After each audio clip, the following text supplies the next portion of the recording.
heard something the other day that I thought was really profound and impactful to where I am and the world is in investing right now. And if you're a new investor, or if you're still just trying to find your way in this crazy investing world, I think you need to hear it too. And that is that there is a difference between a speculator and an investor.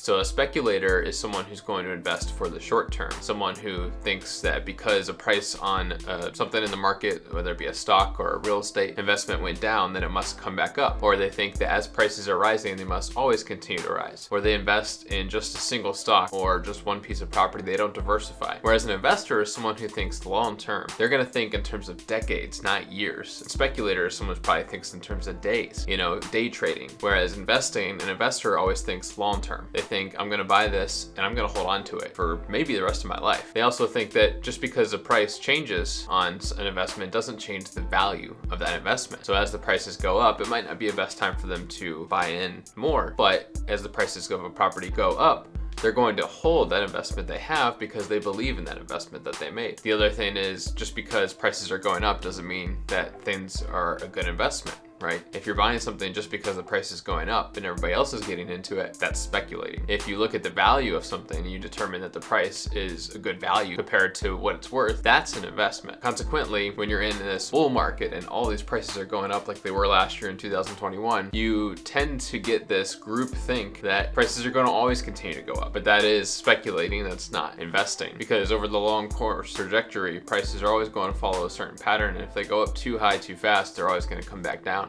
Even Sir Isaac Newton, one of the smartest thinkers, got caught up in this speculating that can happen. It was back in the 1700s. It was actually the first market crash that reportedly ever happened. There was I believe it was called the South Sea Trading Company. And Sir Isaac Newton bought in, sold out, said, you know what, this is getting too crazy. I'm gonna sell my shares where they are. And then it continued to go up, as stocks often do. When things get crazy, they will continue to go up for a while, which reinforces that behavior of, oh, okay, maybe this is a good investment. And what happened with the South Sea Trading Company is they said they had profits that they didn't have. And they were only using people who continued to invest and buy more stock in the company as ways to keep their business afloat. And so it was essentially a pyramid scheme. Sir Isaac Newton got so caught up in this groupthink. As the prices continued to go up, he said, well, I must have been wrong. Obviously, the prices are going to continue to go up for a while or forever. So he bought in even more than he originally sold his investment for an even higher price. And he ended up losing it all when the stock crashed. And from then on, he said, I can understand the movement of the heavenly bodies, but I'll never be able to understand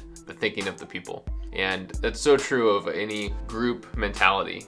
You look at anytime everybody gets excited about something in the market, it's typically this group think and almost always ends up being wrong. People would tend to go along with it just because that's what everybody's getting into. That's what everybody's excited about. And we saw this last year with cryptocurrency, and we also saw it with NFTs. These things that inherently had no actual value, everybody was getting into, and the price was only going up because more and more people were getting in. And as more people saw the prices go up, even more people got in, until eventually something drops and the price in the bottom just falls out. When you hear just the average everyday person on the street who knows nothing about investing and hasn't spent any time actually looking into it, talking about it, then it's probably either too late to get in or not actually an investment. It's just a speculative thing. It's just something people are speculating on. Think in terms of decades. What's this investment going to return you 10, 20, 30 years from now? Most people will underestimate what they can accomplish in 10 years, but they'll overestimate what they can accomplish in a day. And I think that's just part of human nature of us tending to think that we want things now, right? We want the instant gratification, or we think short term. If you're 20 now, what is your life gonna look like when you're 30? If you're 30, what's your life gonna look like when you're 40? So you need to ask yourself that question. Wherever you are, add 10 years to it. What do you want your life to look like in 10 years?